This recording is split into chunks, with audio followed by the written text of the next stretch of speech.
মনে হচ্ছে শীতে গুটিয়ে আমার ওইটাও ছোট হয়ে গেছে।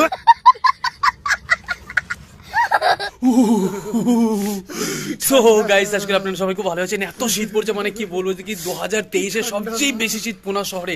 আর এই ডিসেম্বরে আজকে 30 তারিখ, আর এই 30 তারিখে যে এত শীত পড়ছে কি বলবো, সরি 29 তারিখ, আজ 30 নয়। তো এখন ডিউটি শেষ করে আমরা রুমে যাচ্ছি, আর এত শীত লাগছে। এই দেখুন ক্রিসমাসে যে টুপিটা নেই, টুপিটা পরে আছি, মানে এত শীত পড়ছে।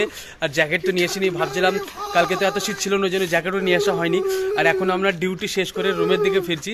তো শীত প্রচন্ড, সাথে আমাদের রাকেশও আছে। রাকেশ, শীতে কেমন? আমার লোম সব খাড়া হয়ে গেছে। মনে হচ্ছে শীতে গুটিয়ে আমার ওইটাও ছোট হয়ে গেছে।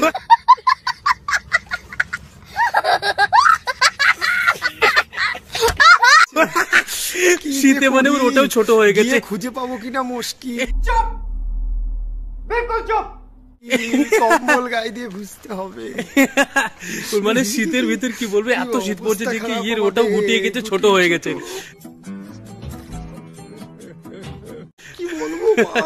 সত্যি দেখুন, তাড়াতাড়ি মানে মুখ দিয়ে ধোঁয়া বার হচ্ছে, কিন্তু ক্যামেরায় ঠিক মতো বুঝতে পারবেন না।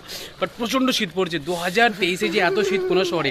আর এই যে ডিসেম্বর মাসে 29 তারিখে, এখন 28 তারিখ 29, মানে ডিসেম্বর মাসে যে শীত যে পোনাতে পড়ে, এরকম শীত কিন্তু আমি বলবো আমাদের ওয়েস্ট বেঙ্গলেও পড়ে না। আর তাছাড়া বোম্বেতে তো এখন গরম, বোম্বেতে এখন ফ্যান চালিয়ে ঘুমাচ্ছে, কিন্তু যে ডিসেম্বরে এত শীত, বাপরে কি বলবো, আমার প্রচন্ড শীত। গাইস, আপনি যদি এখন আসতে চান, এই কোন দিকে কিছু দেখতে পাচ্ছেন না, অন্ধকারে লাইট সব বন্ধ হয়ে গেছে, রুমে ফিরছি এখন। তো আপনি যদি এখন আসতে চান তো অবশ্যই আসবেন না, কারণ প্রচন্ড শীত পড়ছে এখন। শীতের সময় বাড়িতে আনন্দ ফুর্তি করুন, মজ মস্তি করুন, মেলা খেলা দেখুন, কিন্তু আসবেন না এখন, এত শীত পড়ছে পুনাতে প্রচুর। আর কিছু বলবে তুমি? না, ঠান্ডার লেপের তলে, কাঁথার তলে এইবার আমাদের বাসস্থান। এর বাসস্থান এখন লেপের তলায় হবে। মানে সবই গুটিয়ে ছুটিয়ে শুটিয়ে ছোট হয়ে গেছে। সো আজকের জন্য ভিডিও এত কিছু ছিল। আপনাদের নেক্সট ভিডিওতে সুবিধা ভালো থাকুন, টেক কেয়ার অফ ইয়োরসেলফ।